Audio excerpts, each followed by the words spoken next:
ये इतना iconic video है ना कि इसके अंदर ह्यूज मीम पोटेंशियल है। पर आप देखिए और एक इंपॉर्टेंट बात को समझने की कोशिश कीजिए। ट्रांसजेंडर बिल पास हुआ है, उसके अगेंस्ट कुछ ट्रांसजेंडर्स जो थे वो जंतर मंतर पर प्रोटेस्ट कर रहे थे। तो एक रिपोर्टर जाता है और इन दो, एक नॉन बाइनरी और एक प्राउड ट्रांसजेंडर व्यक्तियों से एक सवाल करता है। Look at the interaction. जब मैं खड़ा हूँ और हमारे साथ दो बहनें हमारी खड़ी हैं, ट्रांसजेंडर जिन्हें आप बोल सकते हो। इनका अधिकार जो मारा जाता है, सरकार तक बस ये यही बात रखने आए हैं।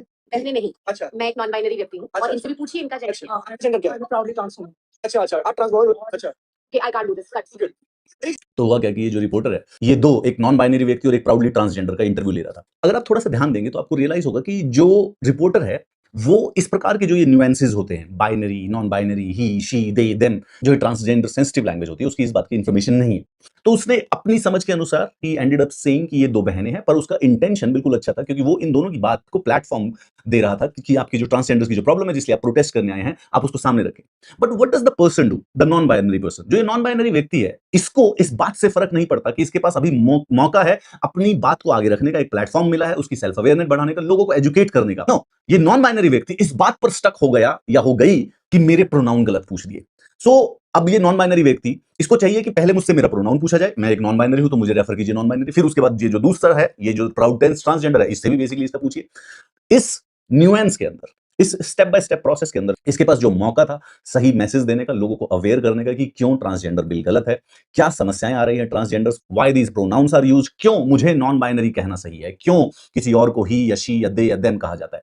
उसको मौका मिला था, लेकिन नहीं, कोई भी रिपोर्टर या कोई भी प्लेटफॉर्म ये जो नॉन बाइनरी व्यक्ति है इसकी किस प्रकार से मदद कर सकता है, इसकी बात उठाने के लिए, इसके फेवर में बात करते वक्त भी अगर किसी को इस बात की समझ नहीं है कि उसको नॉन बाइनरी कहना है या कोई और अलग प्रोनाउन यूज करने हैं, तो वो इसी बात से ऑफेंडेड है। इस बात से ऑफेंडेड नहीं है कि ट्रांसजेंडर बिल पास हो गया है और मुझे अपनी बात रखने का मौका मिले ताकि मैं लोगों को समझा सकूं। द नॉन बाइनरी व्यक्ति is offended by the fact कि आखिर मुझे नॉन बाइनरी व्यक्ति क्यों नहीं कहा गया। एक सेक्शन है जो कि बायोलॉजिकली मेल है और मेल फील करता है, एक सेक्शन है जो कि बायोलॉजिकली फीमेल है और फीमेल फील करता है, and then there is in the middle there are some people जो कि बायोलॉजिकली फीमेल दिखते हैं लेकिन वो नॉन बाइनरी फील करते हैं, यानी कि ना वो मेल की तरह फील करते हैं ना वो फीमेल की तरह फील करते हैं। जेंडर जो है वो थोड़ा सा फ्लूइड है। इस नॉन बाइनरी व्यक्ति ने इस प्लेटफॉर्म का, इस माइक का मौका क्यों नहीं उठाया? व्हाई डिड दे और them did not use the platform?